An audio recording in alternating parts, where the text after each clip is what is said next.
So welcome students. So in this question you're given that you have a circle x square plus y square plus 2x plus 4y minus 3 is equal to 0.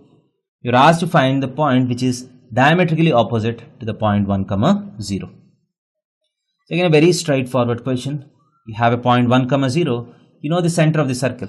You have the equation of the circle x square plus y square plus 2x plus 4y minus 3 is equal to 0. The center has the coordinates minus of x coefficient by 2 minus of y coefficient by 2. That is minus 1 comma minus 2.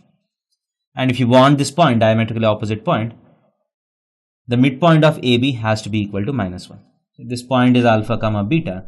So alpha plus 1 by 2 comma beta plus 0 by 2 has to be equal to minus 1 comma minus 2. This implies alpha has to be equal to minus 3, beta has to be equal to minus 4. And this point is minus 3 comma minus 4. Thank you.